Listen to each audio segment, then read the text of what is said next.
pour la caméra. Oh,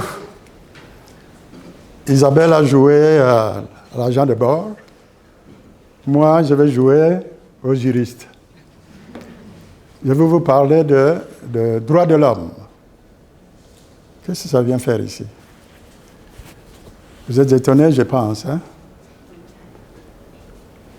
Vous savez, quand vous allez dans la Déclaration universelle des droits de l'homme, dans son article 25, il est stipulé l'alimentation et le droit universel de toute personne. Donc ce n'est pas seulement la persécution. L'alimentation et le droit universel de toute personne. Je me dis, je suis, dans le cadre de cette activité, je suis l'enfant de la table filière.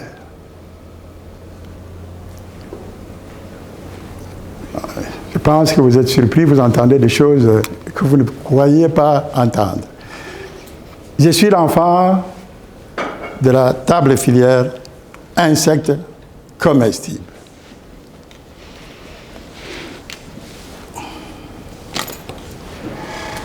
Vous avez ici une diapo. Cette diapo est pour moi une grande émotion, très émotionnelle. Quand ma mère me portait, elle mangeait seulement des insectes. Pendant 9 mois, elle a mangé des insectes. C'était, vous avez ici,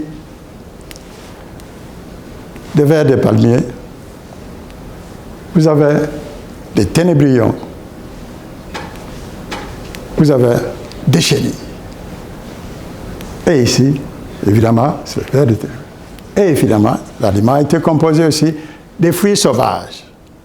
Et ça, vous avez le Gnotum africanum. Il y a des gens qui connaissent, qui ont une idée sur Gnotum africanum. C'est une plante sauvage qui a des vertus médicinales. Donc elle a mangé ça. 9 fois durant, elle a mangé ça, accompagnée de la chikwang. C'est des choses que vous entendez pour la première fois de votre vie, je pense. Hein? Accompagné de la chikwang. C'est quoi la chikwang? C'est comme si je disais accompagné de patates. La chikwang, c'est un produit issu de tubercules de manioc. Nous avons un projet là-dessus de mettre, parce que dans la chikwang, au niveau des tubercules de manioc, il y a souvent des amidons seulement. Alors nous avons l'intention d'ajouter dans la chikwang, ici au centre, les protéines des insectes.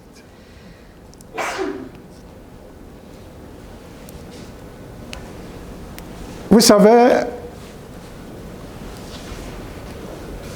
c'est depuis des millénaires que les insectes existent. Moi, j'en ai mangé. Et je peux dire, comme je vous ai dit, j'en ai mangé, si je peux utiliser le mot, dans le ventre de ma mère. Ça m'a donné de l'énergie, beaucoup d'énergie. Je peux vous dire que je n'ai jamais été à l'hôpital. Les choses que j'ai eues, des bobos que j'ai eues dernièrement, c'est juste que j'avais des problèmes d'oreille. Mes amis, mes collègues qui sont ici, ils savent. J'ai fait à peu près 2-3 mois, j'avais vraiment des difficultés pour l'oreille droite. Donc, c'est pour vous dire que j'ai eu, à partir de l'intérieur, s'il faut appeler ici, de ma mère, les anticorps nécessaires, les énergies nécessaires qui m'ont permis d'arriver là où je suis actuellement. Alors, C'est la raison pour laquelle j'ai bâti, au niveau du centre de recherche, une organisation, une équipe de 9 chercheurs. On est 9 chercheurs, nous travaillons ici au centre sur les insectes comestibles. Et vous vous demandez, qu'est-ce que ça fait là?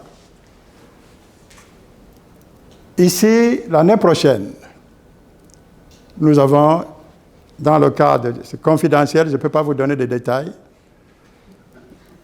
Je ne peux pas vous donner des détails. C'est un projet de coopération internationale que nous avons ici entre la République démocratique du Congo.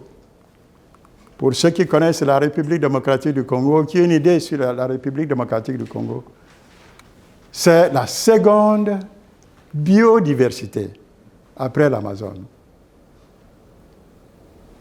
Et ceux qui connaissent la République démocratique du Congo, c'est un pays immensement riche, mais malheureusement, je peux utiliser le mot immensement pauvre.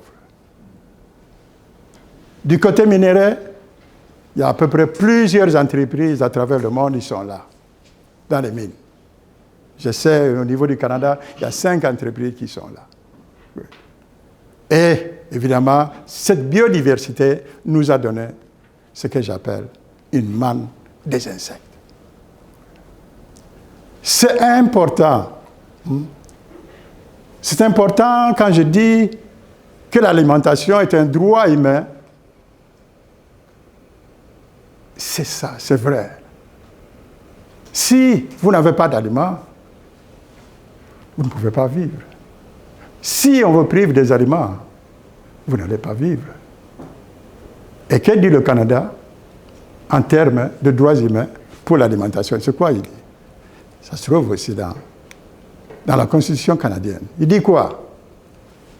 Le gouvernement du Canada doit mettre à la disposition des Canadiens des aliments qui ne représentent pas un danger pour leur santé.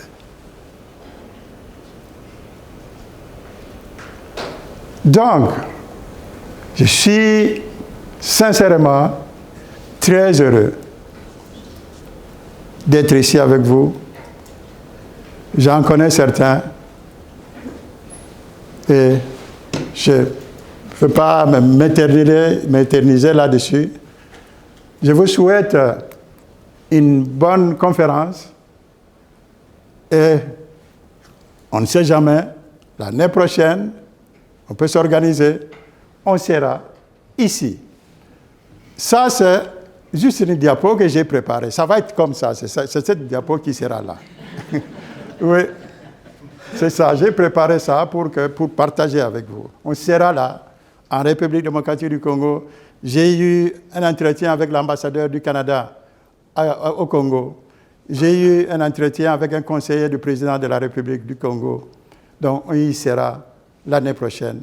Alors, ceux qui veulent, on va être là. Pourquoi les gens se posent la question, pourquoi la République démocratique du Congo? La façon la plus simple de vous présenter ce que je dis en termes d'insectes. Il n'y a personne qui élève les insectes. C'est surprenant. Oui. Personne, je ne connais personne en République démocratique du Congo qui élève les insectes. Mais dans le marché de la République démocratique du Congo, c'est plein d'insectes. Qu'est-ce qui se passe? Il y a des saisons. Dans les saisons des insectes, vous n'avez qu'à secouer un arbre, puis vous allez ramasser des insectes. Alors nous, à travers le Canada, on veut amener l'expertise pour l'exploitation de cette ressource parce que les gens souffrent de la famille. Je vais terminer par une déclaration du responsable de la FAO en République démocratique du Congo. Sa déclaration: la République démocratique du Congo est capable de nourrir 2 milliards de personnes. Nourrir 2 milliards de personnes. Mais la République démocratique du Congo ne parvient pas à nourrir les 95 millions de ses habitants. Alors nous sommes là pour partager l'expertise avec les autres. C'est important.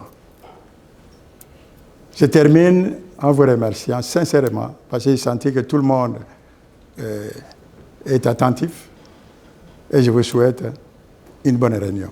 Merci.